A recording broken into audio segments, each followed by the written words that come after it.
Guys.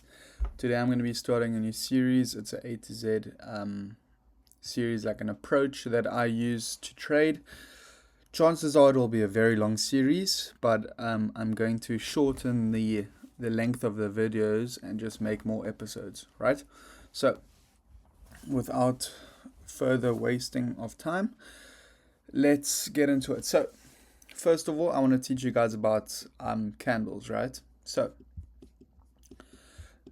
everybody knows what candlesticks are, right? How they look, right? They're all over here, right? So if you haven't seen one before, this is what they look like, right?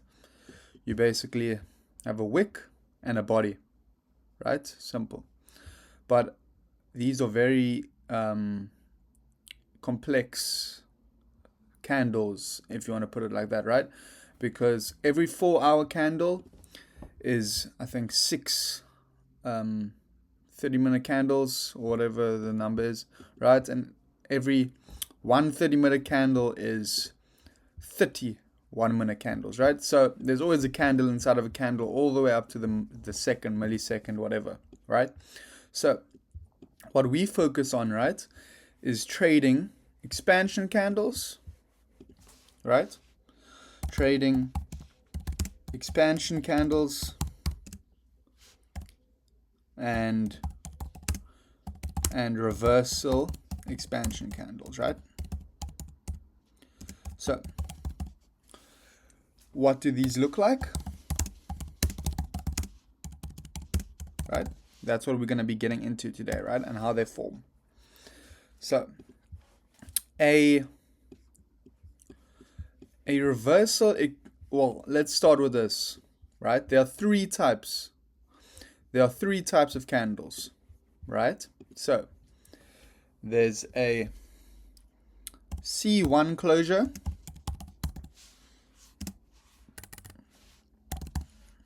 let's do it like this to make it look nicer. C1 closure. There's a C2 closure,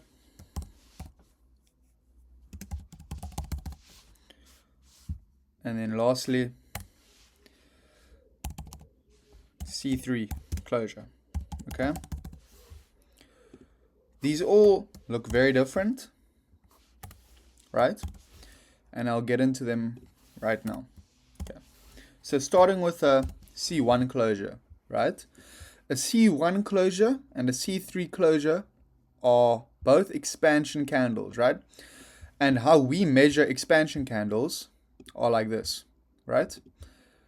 An expansion candle looks like this, where there's a large body, right? Large body and small wick, okay? As you can see, the body of the candle is large, right?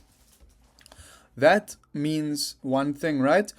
There was a small manipulation phase and the rest of the time of the candle distributed, right? So the candle, right? The candle has mostly gone one direction in this, right? Imagine this is a 4-hour candle, right? A 4-hour candle, right? And if we were to go on the 5 minutes, this is what this candle would look like, right? The candle would look something like this, okay? So we open higher and we distribute, say something like this, get down here and close, right? So this here is the open. Okay, let's see if we can open, right? Then this here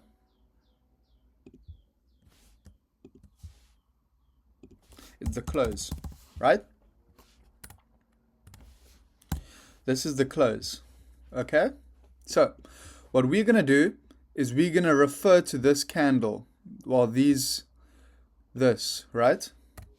We're just going to refer to these as our sequence because I'm going to show you candle 1, 2, and 3 now, right? All in one sequence, because the candle 1, 2, and 3 is just a sequence, right? So this is a C1, Okay, let's just put it here. C1. Okay, C1. Put it nice there. Right? This is C1. Okay. I'm just trying to make it look nice for you guys. Okay. So there's a C1. Right? Now, C2 closure. C2 is our manipulation. Right? Our manipulation candle, where a C2 closure often has a large wick but a small body compared to its wick. Okay, so the C2 might look something like this, right? So let's get it here.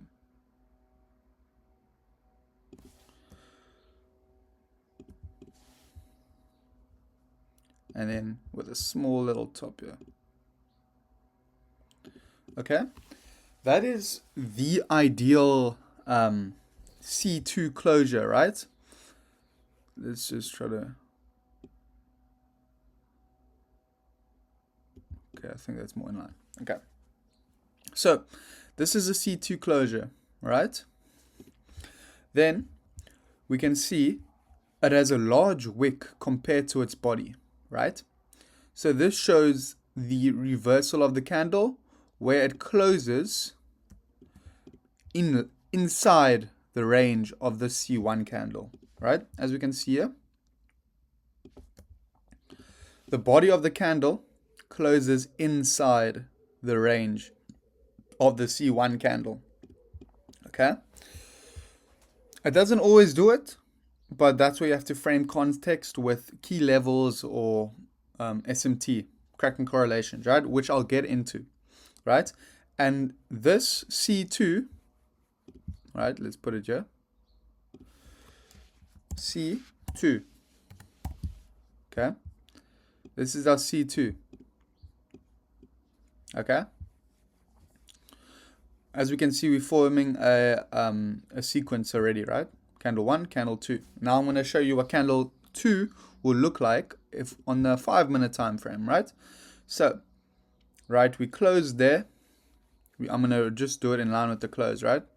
So candle 2 will look something like this. Where's my right? Oh, right.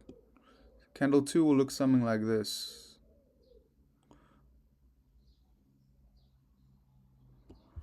Right?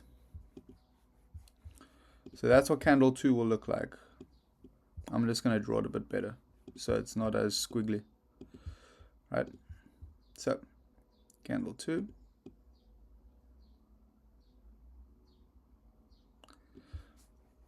Okay. Oh, that will just do. Right? So, we have our open. Let me just connect it here quick. Right? So there's our open. And then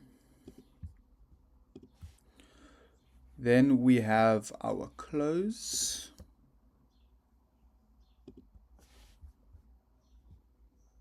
What the hell? So there's our open and our close, right?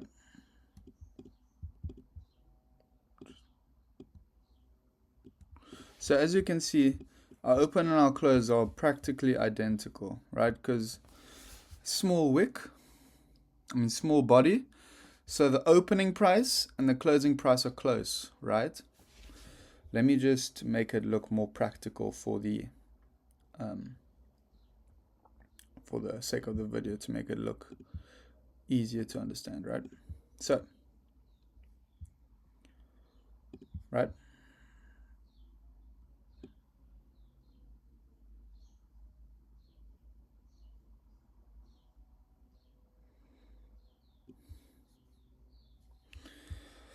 Okay, it's ugly, but it'll do, right? Where this is our open, right? And here's our close. Now, this could all be vice versa, right? Where if it closes bullish or closes bearish, right? where the close could be below the open or could be slightly above, right? This is often what we'll see. Okay? So, our last candle sequence is our C3 closure, right?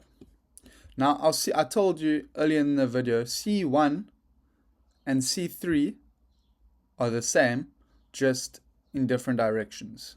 Okay? So, C3 are our expansion candles. So, we want to trade expansion candles and reversal expansion candles, right? However, our reversal candle is not an expansion candle, right? Because it has a large wick. And I will be getting into next episode how to predict reversal expansion candles, right? But as of right now, we're just going to stick with this C1, C2, C3, okay? So our C3 candle will look like this.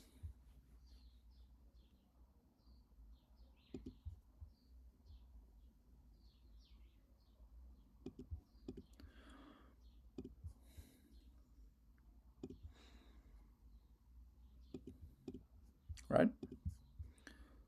This is our C3. Okay? So, as we can see, let me just make this a different color so we know it's a bullish candle, right?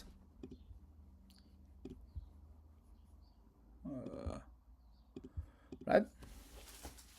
So, bearish candle, bearish or bullish candle, and bullish, right? So, as we can see, we're forming a sequence here, right? Like a V, right? A V.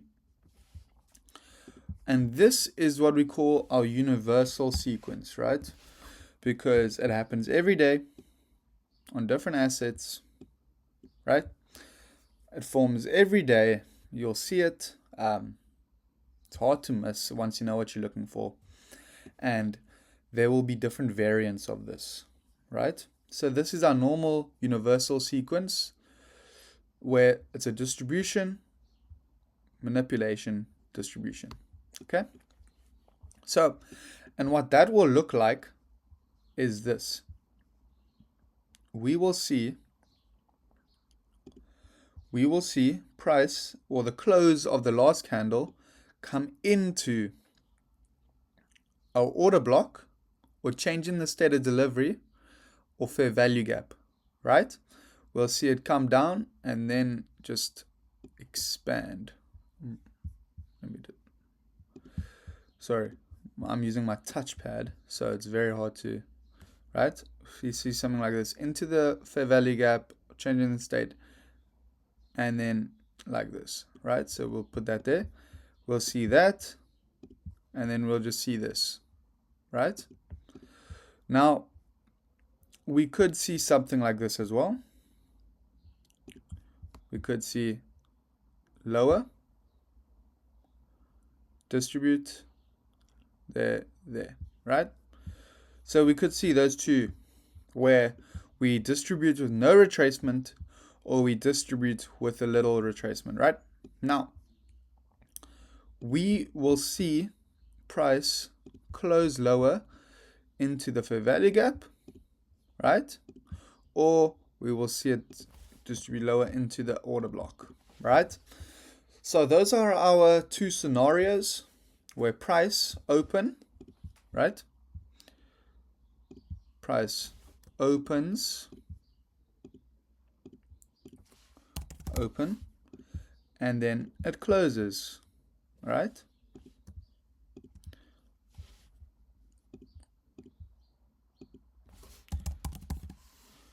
Closes, right? So this will be our sequence that we look for when we want to trade a reversal from a fair value gap, or we want to trade a reversal from an SMT string switch, which I'll be getting into soon enough, right? I'm trying to teach you the basics of our how we trade, what we look for when we trade, right? So if there's one thing you learn from this video, right, is this sequence where we have our candle 1, candle 2 manipulation, and candle 3 open, low, high, close, right? So this is all you actually need. Like this sequence is all you need to frame a reversal, right? People call it CRT. Just people have different names for it, right? But in reality, this is just what it looks like. Okay, you look for this, you frame your reversal in this candle, right? Depending how much time is left and how big the wick is that forms, you could trade this candle, but oftentimes this is the higher probability candle to trade, candle 3, because you'll get that retracement into your key level and then it'll just expand and rip, right? And the candle could look something like this as well, right? Where candle 2 just faffs around, right? Where we don't get a big expansion, but then we'll see something like this.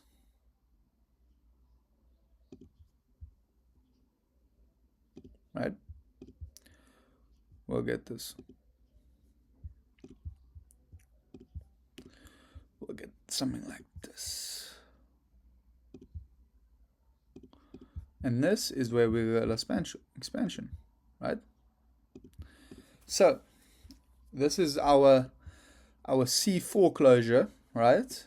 Which is basically just another expansion on C3 if C3 doesn't complete the target, right?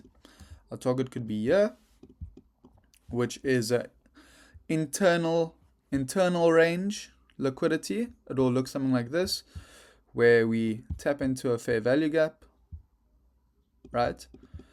We create SMT. Sorry. We get SMT here, right? We trade that and into the fair value gap, or it might be a low, but we trade into our target, our external range target, right? And this is the higher time frame. This might be the 4-hour time frame, but this will be the 1 hour, not the 1 hour, sorry, the 5 minute, the 3 minute, 15 minute, depends what looks the cleanest. If it's a 4-hour, I'll typically go for the 5 minute or the 3 minute, depending what has the cleanest change in the state of delivery, right? And sometimes it's even the 1 minute, right? If the CISD is too far away, I'll rather trade the 1 minute CISD, which is somewhere here, right? So, right? Because often, oh, my kids, right? Because often the 5 minute will be very far depending on how volatile the move is, right? So this is what we look to trade, right?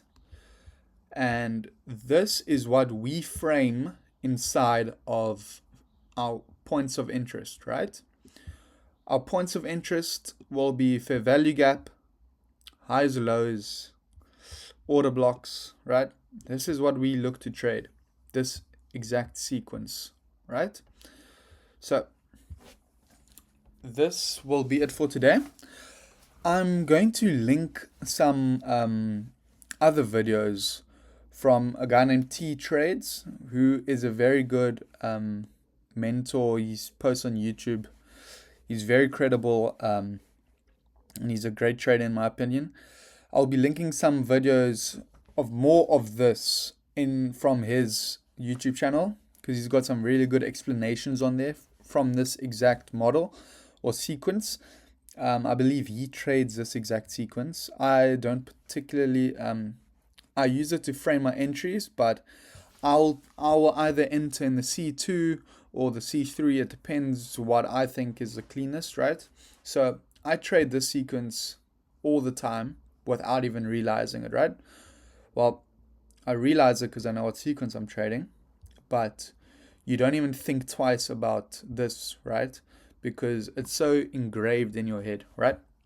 So if I were to leave you guys with some homework, just study the sequence, the candle 1, candle 2, candle 3, right?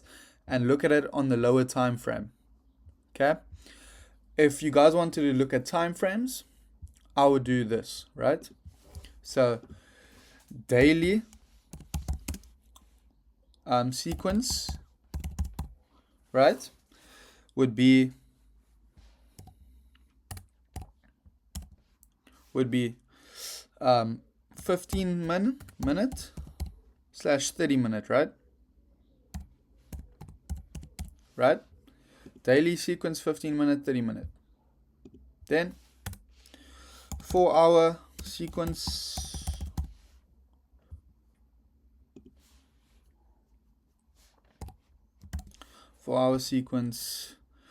I wouldn't go lower than 3 minute, and I wouldn't go higher than 15 minutes. So 15 minute, 5 minutes, 3 minutes. Okay. Then 1-hour sequence. 1-hour sequence is 1 min, 3 min, 5 min. Okay. Now, I wouldn't go lower than the 1-hour sequence. Typically, I wouldn't even go lower than the 4-hour sequence, right? But the 1-hour sequence is very possible. I typically look for my confirmations on the 1 hour and the 30 minutes. So it doesn't really make sense for me to trade the 1 hour, because I look for the confirmation where with my high time frame, which is the 4 hour, right? So I'll typically trade the 4-hour sequence and the daily sequence. Then on the daily sequence, I'll look for the 30-minute PSP strength switch, or the 4-hour 30-minute strength switch PSP. And then I'll go on a lower time frame, like the 1 minute, the 3 minute, the 5 minute. And then I'll trade my entry, right? A V-shaped CISD. So if you guys want to look for this sequence here in the trade, in the markets over the weekend or today, whatever, you look for the C1, C2, C3, C4, and you look at it on a lower time frame as well, and you try to match this here with the chart, right? I'm not going to be getting into any examples because it's all over, and I want you guys to look for it yourself, right? So if you guys want to open charts and you're completely new to this, I'd recommend TradingView. It's a very nice platform, very simple to use as well.